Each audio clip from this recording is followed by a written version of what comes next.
നമസ്കാരം. അല്പസമയത്തിനുള്ളിൽ കേന്ദ്ര ധനമന്ത്രി നിർമ്മല സീതാരാമൻ യൂണിയൻ ബജറ്റ് അവതരിപ്പിക്കാനൊരുങ്ങുമ്പോൾ രാജ്യത്തിന്റെ വിവിധ മേഖലകളുടെ പ്രതീക്ഷകൾ ഏത് തരത്തിലാണ്? പ്രീ ബജറ്റ് ചർച്ചകൾ തുടരുകയാണ്. കടമെടുപ്പ് പരിധി വെട്ടിക്കുറച്ചതിനു ശേഷമുള്ള ആദ്യ കേന്ദ്ര ബജറ്റിനെ സംസ്ഥാനം കേരളം ഉറ്റുനോക്കുന്നത് ഏത് തരത്തിലാണ് എന്നുകൂടി പരിശോധിക്കുന്നു ഈ വരുന്ന മണിക്കൂറിൽ. നിർണായകമായ പൊതുതെരഞ്ഞെടുപ്പ് അടുത്തു വരുമ്പോൾ എല്ലാ പ്രഖ്യാപനങ്ങളും തെരഞ്ഞെടുപ്പ് എന്ന ലക്ഷ്യത്തെ ഉന്നം വയ്ക്കുമ്പോൾ ഈ ഇടക്കാല ബജറ്റിനെയും അതിൽ നിന്ന് മാറ്റി നിർത്താനാവില്ല. ഇടക്കാല ബജറ്റിൽ വലിയ പ്രഖ്യാപനങ്ങൾ ഉണ്ടാകില്ല എന്ന് പറയാനുമാകില്ല. രാമക്ഷേത്ര ഉദ്ഘാടനത്തിലൂടെ NDA സർക്കാർ സ്വന്തമാക്കിയ മൈലേജ്, ആ മുന്നേറ്റം നിലനിർത്താൻ ഏത് തരത്തിലാകും ധനമന്ത്രി ശ്രമിക്കുക? ഇന്ത്യ സഖ്യം പ്രതിസന്ധി നേരിടുന്ന കാലത്ത് രാഷ്ട്രീയ സമ്മർദ്ദങ്ങളില്ലാതെ തന്നെ ധനമന്ത്രി ബജറ്റ് അവതരിപ്പിക്കുമെന്നതിലും തർക്കമില്ല. പ്രതീക്ഷകൾ എന്തെല്ലാം, വെല്ലുവിളികൾ എന്തെല്ലാം? തുടരുന്നു പ്രീ ബജറ്റ് ചർച്ച.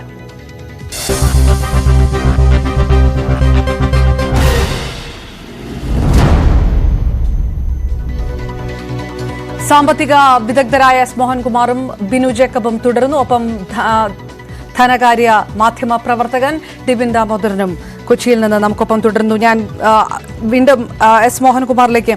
വളരെ പ്രധാനപ്പെട്ട കാര്യം, ഒരു തെരഞ്ഞെടുപ്പ് അടുത്ത് വരുന്ന സമയമാണ്. സ്വാഭാവികമായിട്ടും നമ്മൾ പല സെക്ടറിന്റെ വിഷയമാണ് പറഞ്ഞു കൊണ്ടേയിരുന്നത് കഴിഞ്ഞ ഒരു മണിക്കൂറിൽ.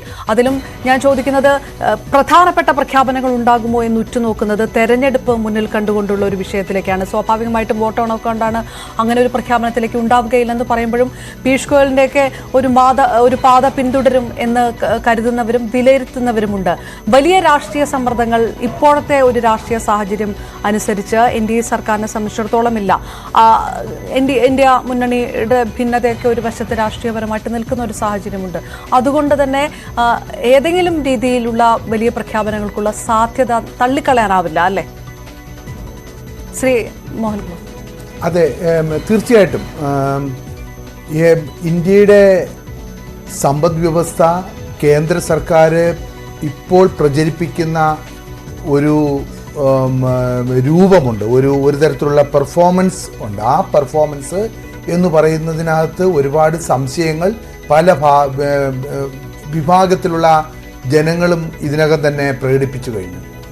പക്ഷേ കഴിഞ്ഞ 9 വർഷമായി ഭരണത്തിലിരിക്കുന്ന ഒരു ഗവൺമെൻറ് അടുത്ത തെരഞ്ഞെടുപ്പിലേക്ക് പോകുമ്പോൾ ആ ബഡ്ജറ്റിൽ ഇതുവരെ ചെയ്ത കാര്യങ്ങളുടെ അടിസ്ഥാനത്തിൽ വേണം ഇനി ഞങ്ങൾക്ക് വോട്ട് ചെയ്യണം എന്ന് ജനങ്ങളോട് അഭ്യർത്ഥിക്കേണ്ടിയിരുന്നത്. പക്ഷേ അതിനുള്ള കോൺഫിഡൻസ് ഇല്ലാത്തത് കൊണ്ടാകണം ഒരുപക്ഷെ രാമക്ഷേത്രം പണിത് അതിലൂടെ വോട്ട് നേടാൻ ഒരുപക്ഷെ ശ്രമിച്ചത്.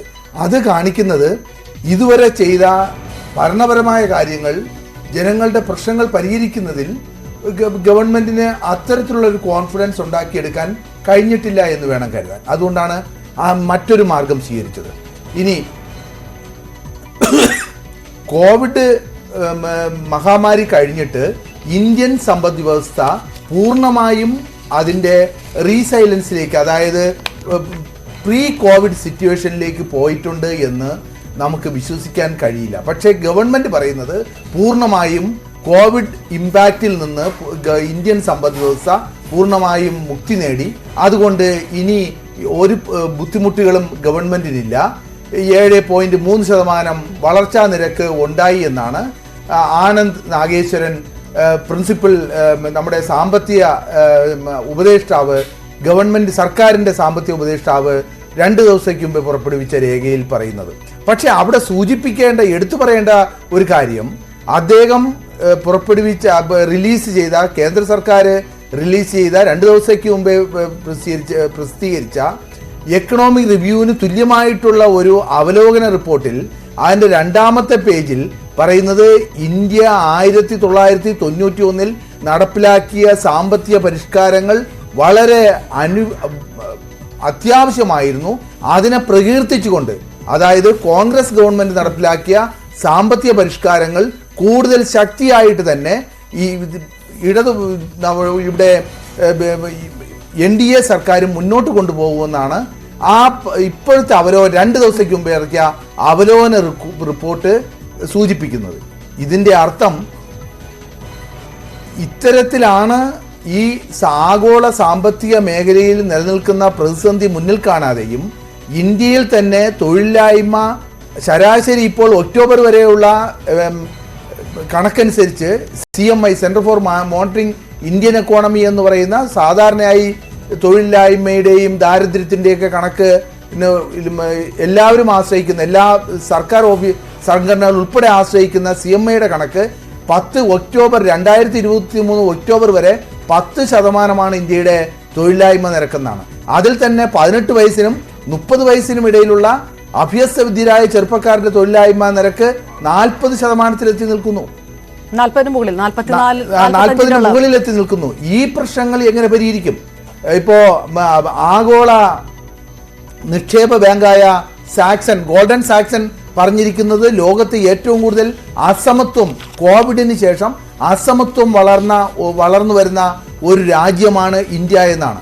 അതായത് അതിന് ഓക്സ്ഫാമിന്റെ 2023 വന്ന റിപ്പോർട്ടും അതിനെ സാധൂകരിക്കുന്നുണ്ട്. ഇന്ത്യയിൽ കഴിഞ്ഞ 9 വർഷത്തിനിടയിൽ സൃഷ്ടിച്ച സമ്പത്തിന്റെ 40% പോയിരിക്കുന്നത് കേവലം 1% ആളുകളുടെ കയ്യിലാണ്.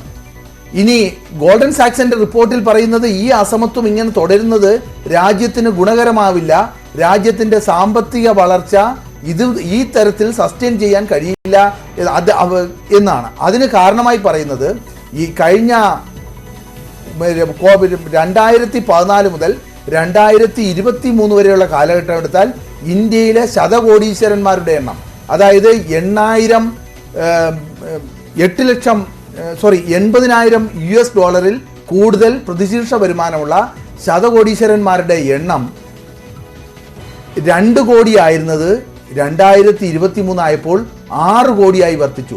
അവർ 12% എന്ന കണക്കിൽ വർദ്ധിച്ചുകൊണ്ടിരിക്കുകയാണ്. ഇത്തരത്തിൽ ഇന്ത്യയുടെ പ്രതിശീർഷ വരുമാനം $2,400 ഒരാളുടെ ഇന്ത്യയിലെ വരുമാനം എന്ന് പറയുന്ന ഒരു വർഷം ശരാശരി വരുമാനം. ഇതെല്ലാവർക്കും കിട്ടണമെന്നില്ല.